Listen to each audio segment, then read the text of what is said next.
Bismillahirrahmanirrahim. Assalamualaikum warahmatullahi wabarakatuh. Alhamdulillahirrabbilalamin. Wassalatu wassalamu ala rasulillahi amma ba'du. Pertama-tama marilah kita panjatkan puja serta puji kehadirat Allah Subhanahu wa taala yang Maha Agung, yang Maha Esa. Shalawat serta salam semoga tercurah limpahkan kepada junjungan kita, yakni Habibana wa Nabiyana wa Maulana Muhammadin sallallahu alaihi wasallam. Dalam kesempatan ini saya akan mempresentasikan tentang teori konseling postmodern konseling naratif. Yang mana teori konseling ini adalah sebagai naratif, sebuah pendekatan yang menggali masalah individu dengan menggunakan cerita atau narasi. Usahanya untuk mengeksplorasi pengalaman manusia melalui cerita. Konseli membawa ke dalam proses konseling dengan cara narasi supaya individu lebih nyaman dalam melakukan sesi konseling.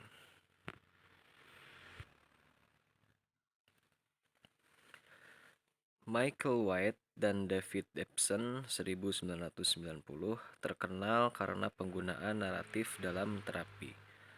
Menurut White 1992, individu juga mengkonstruksi makna hidup dalam cerita-cerita interpretatif yang kemudian diperlakukan sebagai kebenaran. Karena kekuatan narasi budaya dominan, individu cenderung menginternalisasi pesan-pesan dari wacana dominan ini, yang seringkali bertentangan dengan peluang hidup individu. Sejarah Michael White. Michael White adalah salah satu pendiri bersama dengan David Epson dari gerakan terapi naratif. Dia mendirikan pusat Dulwich di Adelaide, Australia, dan karyanya dengan keluarga dan masyarakat telah menarik minat internasional yang luas sejak tahun 1988. Ketika Michael White mulai menempatkan karyanya dalam metafora naratif, terapi naratif semakin menarik perhatian para praktisi, terutama mereka yang berlatar belakang terapi keluarga. David Epson. Riwayat David Epson, beliau adalah salah satu pengembang bersama terapi naratif. Dia adalah CEO Direktur Pusat Terapi Keluarga di Auckland, Selandia Baru. Beliau adalah seorang interperjalanan nasional yang menyajikan kuliah dan lokakarya di Australia, Eropa, dan Amerika Utara. Dia adalah rekan penulis naratif Mens untuk Terapi Berakhir, White and Epson 1990, dan Playful Approaches untuk masalah serius. Narasi terapi dengan anak-anak dan keluarga mereka adalah Freeman, Epson, and Lobovitz 1997. Dalam konsep dasarnya, satu, ada masalah. Dalam banyak bentuk terapi terapis mengkonseptualisasikan masalah untuk mengartikan sesuatu yang lebih dari bagaimana klien mereka menyajikannya. Misalnya, beberapa terapis memahami masalah sebagai bukti perbedaan atau defisit struktural. Dalam kurung strukturalisme. Nah, baik dari orang ataupun dari keluarga. Terapi lain melihat masalah sebagai gejala yang berfungsi, fungsionalisme.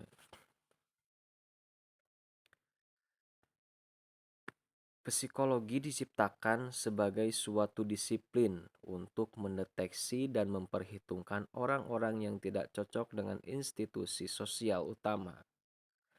Individualisme dan esensialisme, gagasan bahwa ada satu inti diri yang mendasar, menjadi latar belakang psikologi dan praktik psikologi sejak awal.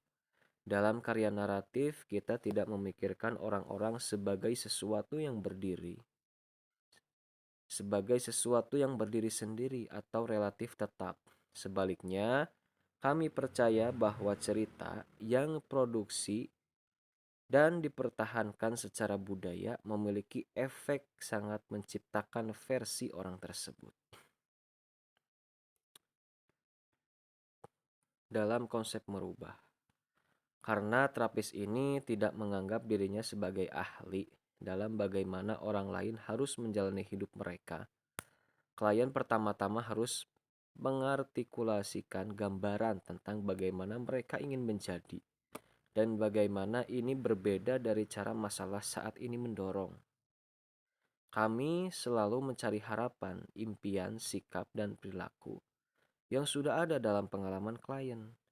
Pengalaman-pengalaman ini telah terjadi sepanjang hidup klien, tetapi tidak diceritakan atau tanpa makna yang dikaitkan dengan pengalaman-pengalaman itu. Dalam proses konseling, Winslet dan Mang 2007 menekankan bahwa percakapan naratif tidak mengikuti perkembangan linier yang dijelaskan di sini. Lebih baik untuk memikirkan langkah-langkah dalam perkembangan siklus yang mengandung unsur-unsur berikut. 1. Pindahkan cerita masalah ke arah deskripsi masalah eksternal. 2. Petakan efek masalah pada individu. 3. Dengarkan tanda-tanda kekuatan, afirmasi, dan kompetensi dalam masalah individu jenuh cerita. Dan yang terakhir adalah membangun cerita baru tentang kompetensi dan mendokumentasikannya. Tujuannya yaitu tujuan umum adalah mengajak orang untuk menggambarkan pengalaman mereka dalam bahasa yang baru dan segar. Dalam melakukan ini, mereka membuka pandangan baru tentang apa yang mungkin kan. Gitu. Jadi sebagai konselor itu dalam sesi konseling ini tujuannya mengajak seorang klien untuk menggambarkan pengalaman yang telah mereka lalui dalam bahasa yang baku, dalam bahasa yang baru. Supaya apa? Supaya menghasilkan membuka pandangan baru tentang apa yang akan memungkinkan untuk dirinya sendiri. Jadi kalau misalkan pengalaman-pengalamannya diceritakan dengan bahasa-bahasa yang tidak baru, bahasa-bahasa yang lawas, maka tidak akan membuka pandangan-pandangan baru tentang apa yang terjadi di masa depan nanti dan apa yang terjadi akan yang memungkinkan bagi individu tersebut. Nah, fungsi dan peran sebagai konselor dalam teori ini yaitu konselor naratif adalah fasilitator aktif. Nah, jadi konselor itu dalam sesi konseling naratif itu sebagai fasilitator, bukan hanya sekedar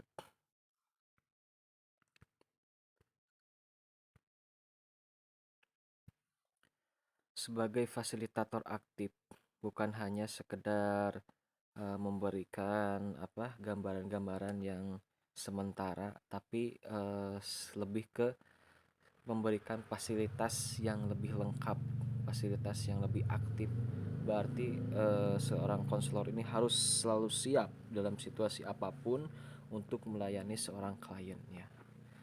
Nah, konsepnya itu harus ada kepedulian, minat, rasa ingin tahu yang hormat, keterbukaan, empati, kontak, dan bahkan daya tarik dipandang sebagai kebutuhan relasional. Dalam hubungan terapeutik, terapis naratif sangat mementingkan nilai-nilai dan komitmen etis yang dibawa terapis ke usaha terapi. Ada prosedur dan teknik konseling. Langkah 1, mendapatkan versi masalah dari klien. Kami menggampai ini dengan berbicara tentang masalah seolah-olah itu adalah sesuatu. Praktik yang kami sebut eksternalisasi masalah. Kedua, melibatkan melihat efek dari masalah. Kami tertarik pada efek perilaku, pada bagaimana masalah tersebut mendorong kesimpulan tentang diri dan orang lain. Langkah 3 dan 4 melibatkan meminta orang untuk mengevaluasi apa yang mereka pikirkan tentang masalah dan untuk membenarkan evaluasi tersebut dengan menjelaskan mengapa kesimpulan mereka masuk akal bagi mereka. Dalam pengaplikasiannya bisa dalam untuk orang-orang dewasa, dalam segi orang dewasa itu kebanyakan pekerjaan naratif berguna untuk masalah-masalah khas yang memengaruhi orang dewasa, seperti kecemasan dan depresi, serta masalah yang lebih sulit seperti anoreksia dan nyeri kronis. Dalam sesi ini, si klien diajak untuk menceritakan tentang apa sih pengalamannya yang menjadikan pengalaman itu cemas dan depresi. Diceritakan dengan bahasa-bahasa yang baru gitu. Terus dengan pasangan juga bisa diaplikasikan. Kami selalu memperhatikan efek pelatihan gender, khususnya dalam hubungan heteroseksual. Meskipun implikasi gender juga mempengaruhi pasangan dalam hubungan sesama jenis, seperti LGBT, na'udzubillahi min dzalik.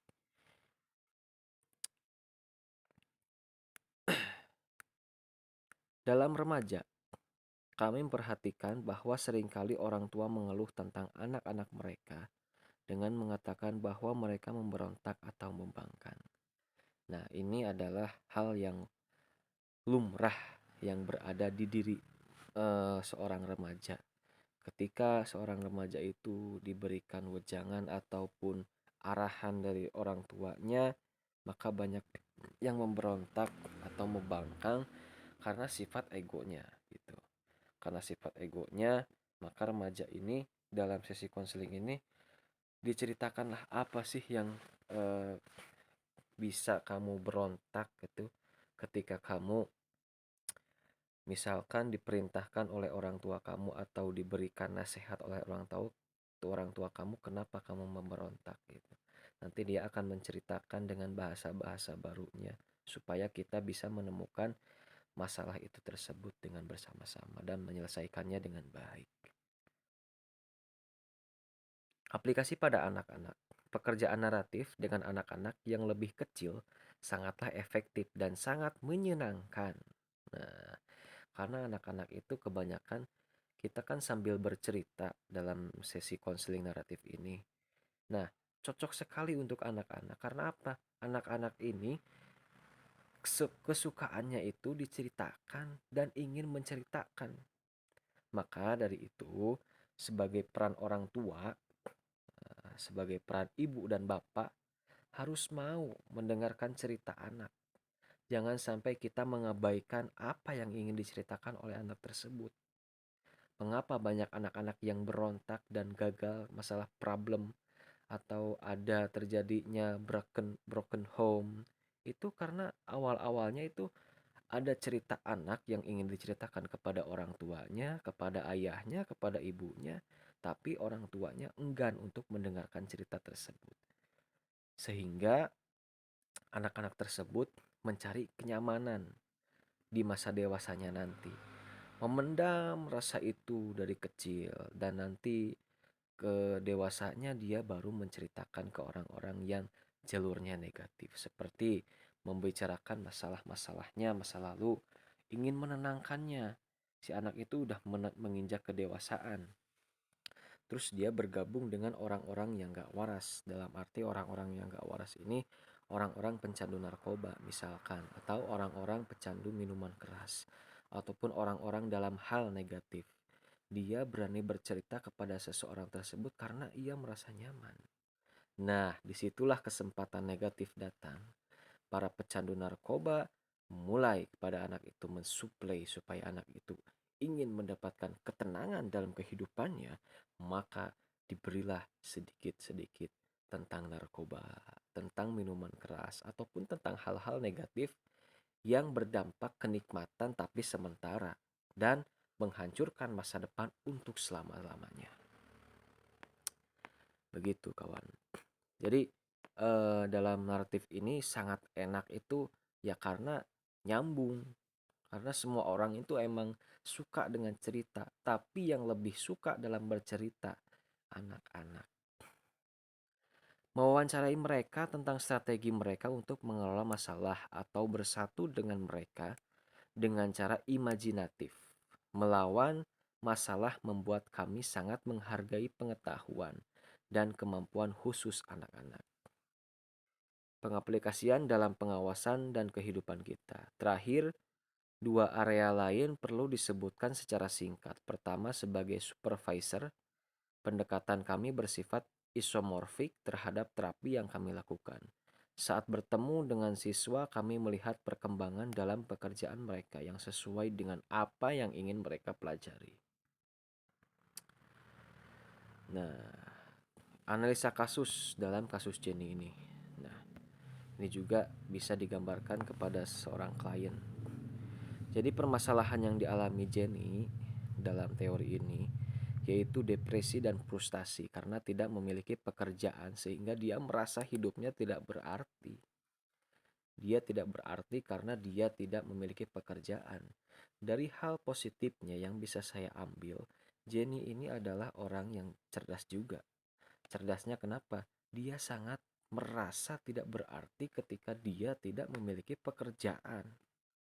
Kalau misalkan seseorang memikirkan tidak memiliki pekerjaan, berarti itu hal yang wajar dan itu hal yang baik juga bagi dirinya. Menyadari bahwa dia tidak ada gunanya ketika dia tidak bisa bermanfaat untuk dirinya sendiri dan orang lain. Sedangkan pekerjaan itu sangat berpengaruh kepada individu dan sosial. Begitu. Ketika Jenny dihadapkan dengan permasalahan, Jenny menghadapinya dengan meminum alkohol atau mabuk-mabukan yang tujuannya untuk menghilangkan pikirannya yang stres. Nah, jadi Jenny ini dalam menghadapi masalah ini, dia salah jalur untuk menenangkan dirinya, yaitu dengan meminum alkohol atau mabuk-mabukan. Dalam kurung, dia mendapatkan jalur yang negatif. Karena dia merasa stres dan dia juga merasa depresi karena hidupnya sangat tidak berguna, merasa dirinya tidak memiliki pekerjaan. Ya. Jadi dia menyelesaikan masalah dengan cara yang negatif. Tujuannya untuk menghilangkan pikirannya yang stres. Masalah yang harus diselesaikan lebih awal yaitu dampak atau efek dari pikirannya yang stres. Oleh karena itu, Jenny memerlukan bantuan konseling untuk membantu menyelesaikan masalahnya. Salah satunya dengan konseling naratif untuk menghilangkan dampak dari pikirannya yang stres. Jadi di sini Jenny akan diarahkan menuju konseling naratif. Nanti Jenny akan menceritakan semua masalahnya kepada klien dan klien juga bisa membackup semua itu masalahnya nanti.